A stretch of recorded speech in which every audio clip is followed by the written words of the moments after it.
thing to do, whereby this, because the interaction between them, the technology and the approach should be the same. Right. You have created a diversified conglomerate which has a natural hedge to each other's business, because each of these businesses is also cyclical in nature.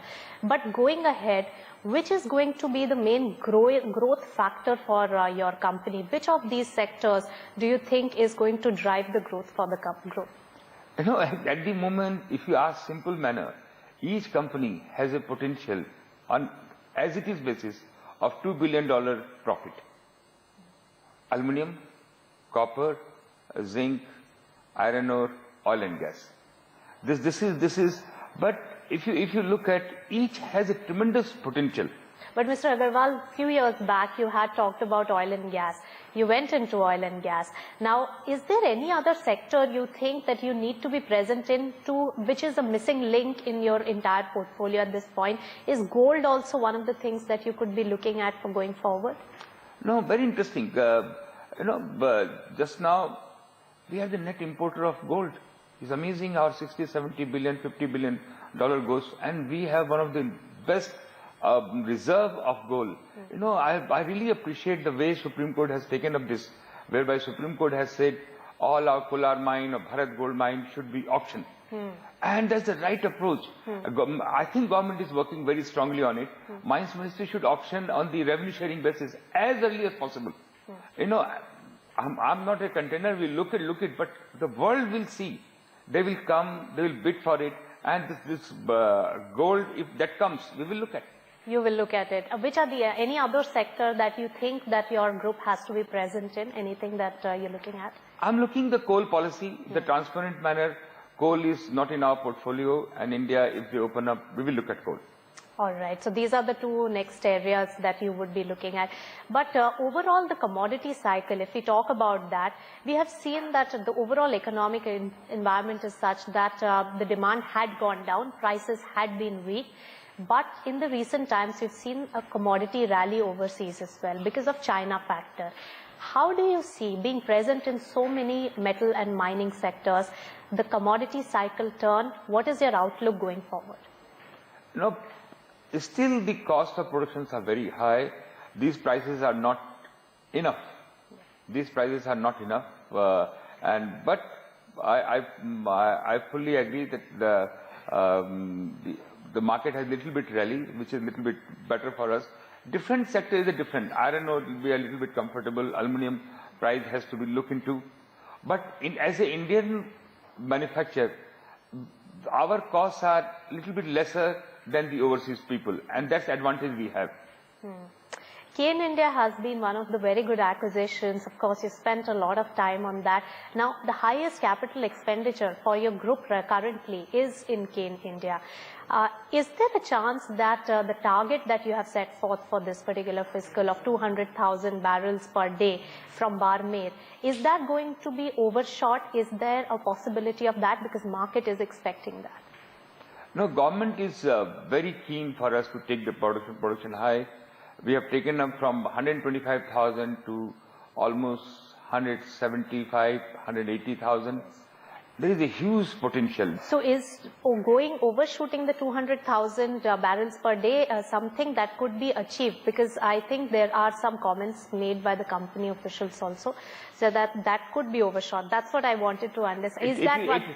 We are looking in the medium terms, short to medium terms, 300,000 barrels. And going forward, we are targeting 500,000 barrels also. That is by what year, Mr. Agarwal? It all depends how the government works with us. Right. What we want, government is working with us. You know, we have an ONGC partner. Yes. And we have a government partner and a government permission. And with that, it takes a lot of time. We need a huge reform. We can't do much. We can only get the best of equipment, best of technology which is required. And my full commitment is there to make sure that we explore the full possibilities in the field which we have. But we have to work together. We have to have reform has to come with the government, and which they are doing, right, to make sure that you facilitate us so we can produce better. That's right. And 2022 is when probably your PSC with the government as well as ONGC is going to expire. But then Kane India, as aggressive and as big potential that this company has, you're already looking for renewing that particular agreement with the government. Have we got positive indications from there? Is there more clarity on that front? Sure. We have got 10 years extension automatic, because it was when we start producing commercial gas, this automatically extends. So we have that 5 years and another 5 years. And how does the refinery business fit into your overall scheme of things? Because there is, last time I remember you told me that in HPCL, you could be picking up a stake in Barmer in their refinery, which is coming up. Is that still on the table? And how much of an equity participation are you looking at? No, we are not at all looking anything. We are very focused on oil and gas, and will remain focused. We are here to service all the refineries, and we'll serve them. Okay, so the news reports of HPCL picking stake in HPCL is all. No, it has not been initiated. We are in that business, so several talks comes here and there. But we are very focused. We are fully committed. Our hands are full to focus on oil and gas. When we talk about Kane India, also Mr. Agarwal, in our last interaction we had, you said that there could be a buyback on the table in this particular company. Is that still part of your plan? Yes, we will.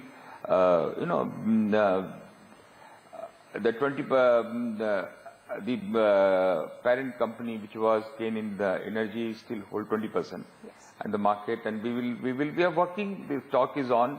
There is no firm any idea, but is the company has intention. If it is in interest of the shareholder, if it is in interest of the company, we have the resource, and we will look at that. Good you brought up Kane PLC also, because there is also one clause in your agreement with that company that if they go below 10% in Kane India at this point and they sell the next block that they are set out to sell, then probably they will lose the Kane brand.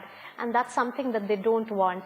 Now, is there an opportunity for Kane India and your group per se of buying out the PLC business as well? Because that was reported also sometime. The bankers brought the proposal. We have not looked. We have looked at, and we realized at this point of time we are not looking at that.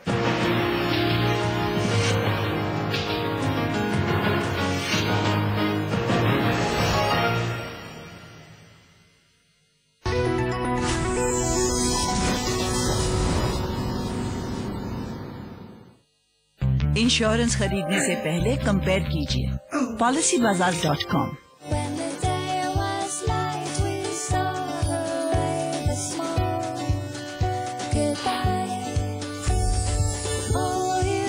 Silence. Happiness is a state of mind. Devote 5 minutes a day to smiling, and after a while, it'll come naturally.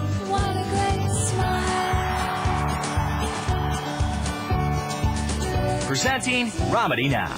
Love, laugh, live.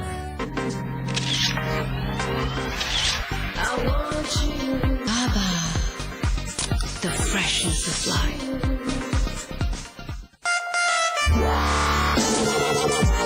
Take a tour of Chandigarh with Ayushmann at the wheel and a dash of Punjabi tadka thrown in. Rani college की gate खुला दे समझ आ रहे हैं okay ये true Punjabi culture है अंदर तक जाएगी गाड़ी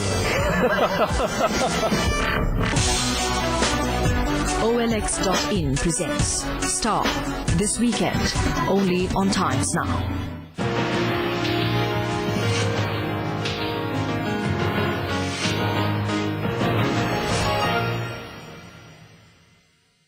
Your Hindustan Zinc company and you're in Balco also. For a long time you've been trying to buy out the residual stake. Now I just wanted some indication. Of course it's very difficult to understand at this point what the government is going to do. But then in the budget itself, Finance Minister had said that these stake sales are very much on the cards. And you also know that there have been very positive voices coming in from the government that this should be done. What is the indication that you have got? Is there a timeline that you have in mind that this residual stake sale could happen and you could benefit from there? See, we have a more than 51%. We are running the company. It's a housekeeping if this happens. And you know, government and we have to work together. And it cannot be two-sided. What we have done to take the country forward. It's important for our country to take it forward so we can develop it better. We can do the expansion. And for that, these things are important. And I'm not saying that divest to us. Divest anywhere, divest to the market. Thing has to move on. You cannot hold on. And the government also have the same probably has a mind. And I'm very pleased that the entire India has said together, what is this happening? Why can't this can be divested? And I'm sure as and when, I have no idea, they have asked us, they have told us, they have intention to sell in the market, they can have intention to sell to us, whatever the market price, as and when that comes. But it's very important that business, government has to be aligned. There are certain technical things that you look at when such a transaction has to go through. Like you very well did 1 year back, Vedanta shareholders approved the increase in the offer to 21,700 crore rupees. Mr. Agarwal, where does it stand now? Because it was a 1 year approval that you got. It lapses, but if you do get an offer from the government, or if you do make an offer and it is agreed upon by the government, then how is it going to happen? You go back to the shareholders, take their approval and go ahead with the transaction. Just help me understand that. I don't know, maybe we can go back to UKLA and ask them for extension. But these things are, again, you know, everybody think for the business, and I'm sure they will find a way to take forward the business if that happens. Okay. And what I'm saying is not necessary that share has to come to us. It has to be divested. That's most important. Okay, I take your point. So you will be okay with any other strategic partner or any other financial partner handling the rest of the stake from the government rather than Hindustan Zinc or Sesa Sterlite per se, is what you're saying? Yeah, we are open to, thing has to move on. If it comes to us, great. If it goes to the market, is fine. It's a tradable share, is a commodity which will exchange hands as and when is required. And that has to be the target. So it could be that if you get the residual stake, Sure. Hindustan Zinc could also merge with Sesa Sterlite eventually? So that's the natural thing. But I'm sure less thing happen. Okay. And also wanted to know in this regard, Kain India is also one of the very good performers in your overall portfolio, and that is another listed company separately, in which substantial stake is held by the umbrella company Sesa Sterlite. Eventually, do we also see that that company may also become a part of the umbrella company Sesa Sterlite? Is that a plan then? We have evaluating everything. You know, it is so all over the world. If you match this, we are producing 190,000 barrel. We paid $14 billion. Today market is about $11 billion. By any standard, is so undervalued. Is that because the people has no clarity when we reform will come, where we'll be able to produce more, where we can get the exploration done. You know, these are the things, is a more question mark to create value. And as government is helping us, they're understanding this, we go forward, we will increase production. If it is makes sense to put with the Sesa Sterlite, we will look at that. But everything is open. The structure is one thing which has to be keep simplifying as much as possible. Okay. So that has been one of your basic ideas for a long time, to simplify the structure. And these are the various two companies which were in the separately listed company. That's why I wanted to ask them. Now, Mr. Agarwal, you've been in this mining sector in India for a very long time. How do you see it, the experience that you have seen? Do you think that your Liberia bet is better than having a mining experience in India? See, India is India, 20% of the world population. You know, it's amazing what India is. And there is no question that India will not take it forward. I get very, very depressed sometimes. But, you know, what can I do? I inspire my people. I inspire my colleague around and say, here is the country which has a tremendous resource. It has a potential for a manufacturing. And we will focus, and I'm very, very hopeful if we can cannot make our country import-based economy. But focusing only on mining sector, Mr. Agarwal, so you see some positive positive developments at Goa now that things are moving at the Supreme Court level. Is that getting sorted out? Are you hopeful of that?